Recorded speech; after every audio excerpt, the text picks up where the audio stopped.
মঞ্চে বসে আছেন আমার অত্যন্ত প্রিয় দাদা অতীন দাস,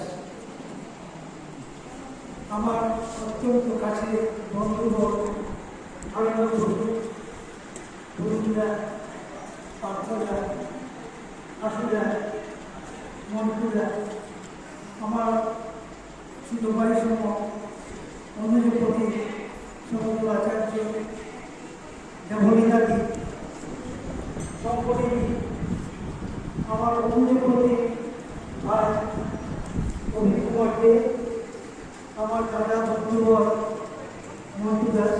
কবিতা উৎসবে এডি ক্রিয়েশন দেখতে পাচ্ছেন আমার বন্ধুবর সুমন্ত ব্যানার্জি এবং আমাদের পরিবারের সাহিত্যকের একজন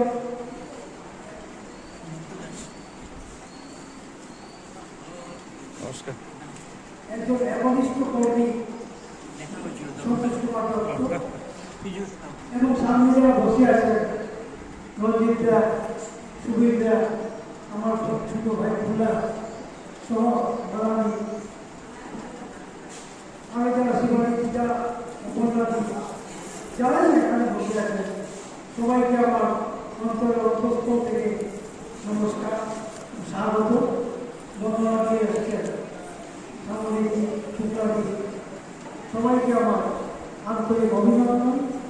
দাদা, আমরা পরিবারের সাহিত্যকে শুরু করেছিলাম 2008-এ, তার নামকরণ হয়েছিল 2010-এ।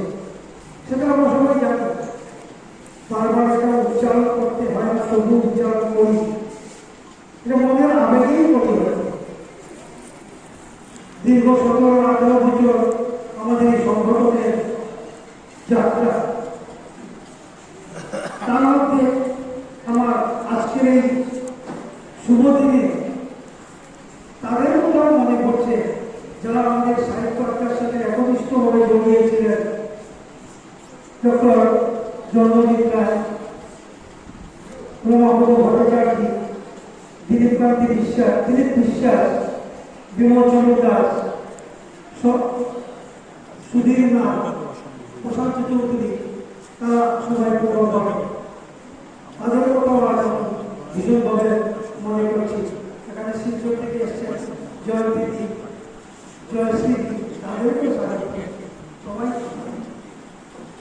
আমরা এই আড্ডাটা শুরু করে, আড্ডা নামটা অনেকের পছন্দ ছিল না, কিন্তু আমি এটাকে আড্ডা রূপেই গ্রহণ করেছিলাম। আমার দুই বন্ধু মিলে, অনেকেরই ছিল না এই আড্ডা নামটা পছন্দ। এই আড্ডা আবার কি? এখানে আড্ডা ওই রকে আড্ডা হয়, কিংবা ফুটপাতে আড্ডা হয়, কিংবা কোথাও 5 জন মিলে আড্ডা হয়। সাহিত্যের আমার আড্ডা হয় না, আমরা বলছি সাহিত্য আড্ডা হয়। এই যে একের সাথে একের মিলন, এই যে মিলন মেলায় আমরা এসেছি, মিলন মেলায় বসেছি, সেও আড্ডা সেও আড্ডার মধ্যেই আমরা গ্রহণ করে রাখি। মনের কথা সবাই স্বতঃস্ফূর্তভাবে বলতে পারি, স্বতঃস্ফূর্তভাবে আমরা আদান প্রদান করি, একের সাথে আরেকের সুখ দুঃখ ভাগ করে নিই। এই থেকেই আমাদের এই পরিবারের সাহিত্য একটা শুরু। আমাদের উদ্দেশ্য ছিল যারা প্রবীণ, যারা নবীন, যারা মূল সুখে নেই, যারা হয়তো একটু বিচ্ছিন্ন, যাদেরকে কোনো মঞ্চতে জায়গা পাচ্ছেন না, কিংবা মঞ্চতে জায়গা পাচ্ছেন না, বড় বড় মঞ্চই নেই। করিমগঞ্জের প্রান্তিক শহরে সাহিত্যের সেই রকম সংগঠনও ছিল না, বা নেইও, এখনো পর্যন্ত নেই। এখন 2-1টা সংগঠন গড়ে উঠতেছে, এটা ভালো কথা, সুন্দর কথা। আমাদের উদ্দেশ্য ছিল যে যারা লেখালেখি করেন তাদের লেখাকে আমরা প্রকাশ করব, তাদেরকে আমরা আরো পরিবেশ আলো নিয়ে আসবো, এটাই আমাদের উদ্দেশ্য। এই উদ্দেশ্যকে সফল করতে কি আমরা আজকে রবীন্দ্রনাথ সাহিত্য থেকে 3খানা বই বের করতে পারি। তৃতীয় ভুবনের সাহিত্য, ছোট ভালো করে জানেন, যারা এখানে দেখা তারা ভালো জানেন, পুজো সংখ্যায় 320টা 275 থেকে 300 পৃষ্ঠার একটা বই আমরা পরিবারের সাহিত্য থেকে বের করি, তৃতীয় উন্মোদন সাহিত্য। যদিও সেটা নিয়ে কিছু বিতর্ক আছে, তৃতীয় উন্মোদন বলাটাও আমার কাছে অনেকের বিতর্ক মনে হয়, অনেকে বিতর্কিত শব্দ মনে হয় তৃতীয় উন্মোদন। কিন্তু এটা বলি, আমরা এখনো আকাশকে আসমান বলিনি, এখনো জলকে পানি বলি না। সেই যে ধীরতা, সেই ভাষার যে একটা, আমরা 19-এর উত্তরাধিকারী, আমরা 72-এর উত্তরাধিকারী, আমরা 86-এর উত্তরাধিকারী। আমাদের এই জায়গাতেই বরাক উপত্যকায় 3 বার রক্ত ঝরেছে, 61, 72, 86-তে ভাষার জন্য। সেই ভাষাকে আমরা প্রতিষ্ঠিত করতে আমরা প্রতিষ্ঠা পেয়েছি।